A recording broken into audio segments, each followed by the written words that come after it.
guys. Kita dari kelompok Matahari Biru yang berjumlah 8 orang. Di sini kita akan menceritakan tentang sejarah Monumen Nasional atau sejarah Monas.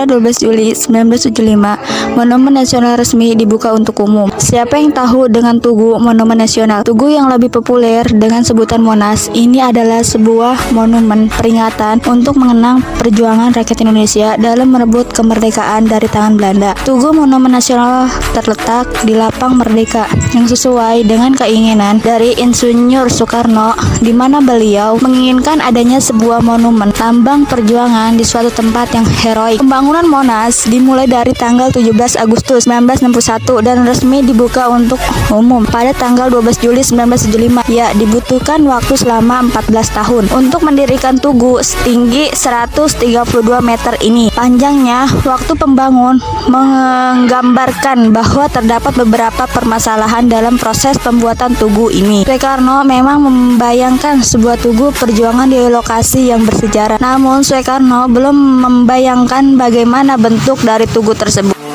Tujuan pembangunan Tugu Monas adalah untuk mengenang dan mengabadikan kebesaran perjuangan bangsa Indonesia yang dikenal dengan Revolusi 17 Agustus 1945 dan juga sebagai wahana untuk membangkitkan semangat patriotisme generasi sekarang dan akan datang. Keseluruhan bangunan Monas dirancang oleh para arsitek Indonesia yaitu Sudarsono, Friedrich Laban, dan I.R. Roseno. Tugu Monas punya ciri khas tersendiri sebab arsitektur dan dimensinya melambangkan kias kekhususan Indonesia. Bentuk yang paling menonjol adalah tugu yang menjulang tinggi dan pelaratan cawang yang luas mendatar.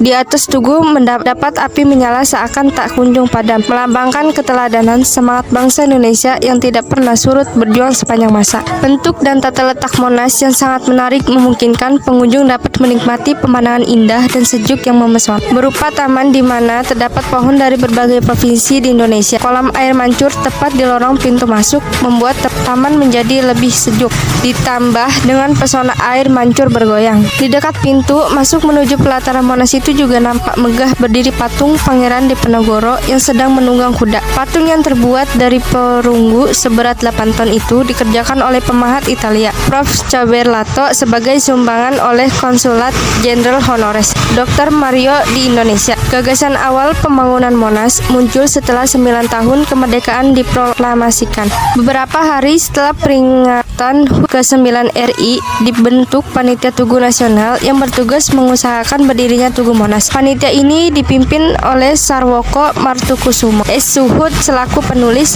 Sumali Prawirosudirjo selaku bendahara, dan dibantu oleh 4 orang anggota masing-masing, Sopeno, Kakak Wiloto, E.F. Venas, dan Sudiro. Panitia yang dibentuk itu bertugas mempersiapkan segala sesuatu yang berhubungan dengan pembangunan Monas yang akan didirikan di tengah lapangan Medan Merdeka, Jakarta, termasuk mengumpulkan biaya pembangunannya yang harus dikumpulkan dari swadaya masyarakat sendiri. Setelah itu, dibentuk panitia pembangunan Monas yang dinamakan Tim Yuri. Diketuai langsung Presiden RI I.R. Soekarno. Melalui tim ini, sayembara diselenggarakan 2 kali. Sayembara pertama digelar pada 17 Februari 1955 dan sayembara kedua digelar 10 Mei 1960 dengan harapan dapat menghasilkan karya budaya yang setinggi-tingginya dan menggambarkan kalbu serta melambangkan keluhuran budaya Indonesia.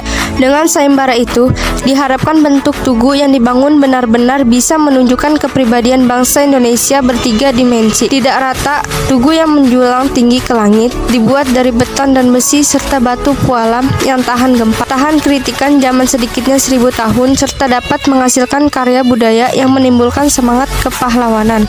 Oleh tim Yuri, pesan harapan itu dijadikan menjadi kriteria penilaian yang kemudian dirinci menjadi 5 kriteria meliputi harus memenuhi ketentuan apa yang dinamakan nasional, menggambarkan dinamika dan berisi kepribadian Indonesia, serta mencerminkan cita-cita bangsa, melambangkan dan menggambarkan api yang berkobar di dalam dada bangsa Indonesia, menggambarkan hal yang sebenarnya bergerak meski tersusun dari benda mati, dan tugu harus dibangun dari benda-benda yang tidak cepat berubah dan tahun berabad-abad. Namun, 2 kali sayembara digelar tidak ada rancangan yang memenuhi seluruh kriteria yang menetapkan panitia. Akhirnya Ketua Tim Yuri menunjukkan beberapa arsitek ternama yaitu Sudarsono dan IRF Silaban untuk menggambar rancangan Tugu Monas. Keduanya arsitek itu sepakat membuat gambarnya sendiri-sendiri yang selanjutnya diajukan ke Ketua Tim Yuri atau Presiden Soekarno, dan Ketua memilih gambar yang dibuat Sudarsono. Dalam rancangannya, Sudarsono mengemukakan landasan pemikiran yang mengakomodasi keinginan panitia. Landasan pemikiran itu meliputi kriteria nasional. Sudarsono mengambil beberapa unsur saat proklamasi kemerdekaan Republik Indonesia yang mewujudkan revolusi nasional pada dimensi arsitektur, yaitu angka 17, 8, dan 45 sebagai angka keramat hari proklamasi. Bentuk tugu yang menjulang tinggi mengandung falsafah lingga dan yoni yang menyerupai alu sebagai lingga dan bentuk wadah atau cawan red berupa ruangan menyerupai lumpang sebagai yoni. Alu dan lumpang adalah dua alat penting yang dimiliki setiap keluarga di Indonesia, khususnya rakyat pedesaan. Lingga dan yoni adalah simbol dari zaman dahulu yang menggambarkan kehidupan abadi. Adalah unsur positif atau lingga dan unsur negatif atau yoni. Seperti adanya siang dan malam, laki-laki dan perempuan, baik dan buruk merupakan keabadian dunia. Bentuk seluruh garis-garis arsitektur tugu ini mewujudkan garis-garis bergerak tidak menonton merata, naik melengkung, melompat, merata lagi, dan naik menjulang tinggi. Akhirnya menggelombang di atas bentuk lidah api yang menyala.